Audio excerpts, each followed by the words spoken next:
And joining us on the other end of the line today, Matt Hutcheson with Seed Consultants. And Matt, thank you for joining us. You sent out an e-newsletter earlier in the week that talks about the early spring planting and some research regarding that. And maybe not always do we need to be solely focused on the calendar. Can you talk about what you were saying there and what that research looks like?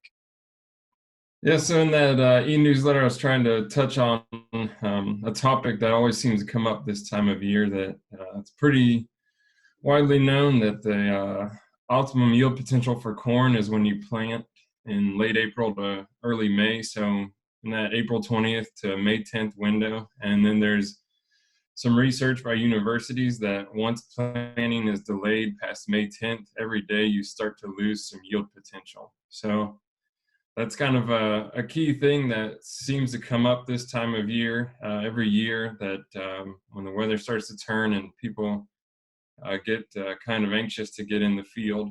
But the point of that newsletter was to address that, as that's one piece of, there's several factors that determine corn yield potential, and planting date is an important part, but it's not the only part. So that was kind of the point of that newsletter, that early planting favors high yields, but it doesn't guarantee high yields, and there are several other factors that need to be taken into consideration. And what are some of those other factors as we look to reminding guys about what those look like that are some of those mission critical when it comes to getting corn and beans in the ground? So in addition to planting date, this time of year, soil conditions are always critical. That's one thing that kind of a trade-off that causes some problems. You want to get into the field as soon as possible, but the soil could be marginal or a little wet. And we saw that a lot last year.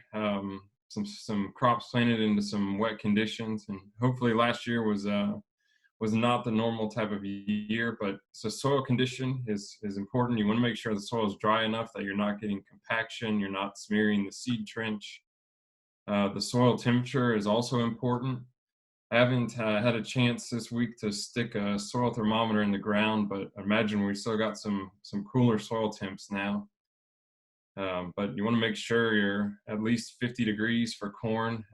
Usually check 1 or 2 inches below the soil surface to see what the soil temperature is, and monitor that for a few days. You don't want to plant when it's colder than that, because corn won't germinate if it's colder than 50 degrees in the soil temperature. And then the forecast, I think, is something that gets overlooked, but we need to take into consideration. You could have optimal conditions today, but if a cold, wet rain event is coming in 6 hours, if you plant your corn or soybeans now and you get a 2-inch rain that dumps in a short amount of time, and all of a sudden it goes from 60 degrees and sunny to 40 degrees and cold and wet, that can do a lot of damage to seedlings and cause cold shock. And we saw that last year in some areas, and a couple of years ago, I think it was 2 years ago or 3 years ago, we saw that in a lot of fields where some crops planted right before cold, wet rain.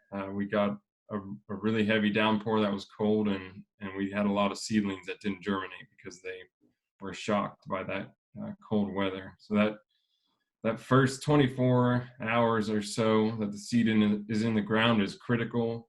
That's when the germination process starts, and the seed is in the ground starting its germination, and it gets dumped on by a cold, wet rain that can do a lot of damage. So those are some of the big factors. You want to, in addition to planting date, the calendar, pay attention to the condition of the soil, pay attention to the weather conditions, and make sure you're putting that seed into a favorable condition. As we talk about conditions, have you seen or heard of any good conditions across the state? Where we're recording this right now, and it's raining where I'm at, and the forecast looks like it's going to be the rest of the day. But are we to that window yet, or as you look at conditions and forecasts, are we not quite there? It's also raining here where I'm at as well, and it's kind of chilly, but there have been some conditions. It's been warm and it's been dry in some areas, and I think some crops have gone in the ground. I haven't had a chance to see many, but this is still pretty early, and I think there's a benefit to trying to get out a little early. If you're just planting an acre or two, make sure your planter's dialed in, or if you made some modifications over the winter. But I think we're still a little bit early, especially we're talking about the state of Ohio. Doesn't hurt to get out early and try things out. But the other thing to keep in mind is if you plant before the crop insurance date, you're not going to be covered there. And then seed companies tie replant to that crop insurance date. So if you plant and you have a crop failure due to weather and you planted before that insurance date, you're kind of taking on a lot of risk. But kind of to your point, there have been some, even in March, what you would say optimal conditions, but it's still pretty early. So that's kind of taking a big risk if you're planting much, any kind of acreage at that time. But yeah, there's been some planting done and there's some crops coming out of the ground. I haven't seen any yet, and I don't think it's very widespread, but I know that some crops have gone in the ground last week or so. Matt, as you look to this growing season, do you just have any other recommendations for producers as we start to rapidly get onto spring planting season here?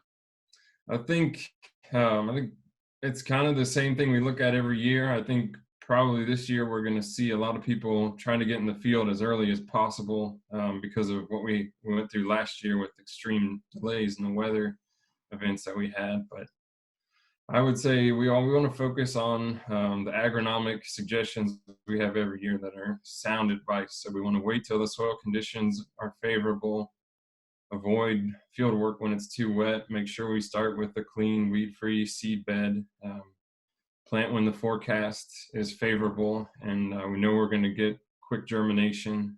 I think that we focus on those key factors that always sets us up for a successful season, even if planting is delayed a little because we need to wait on favorable conditions. That's usually almost always the best solution.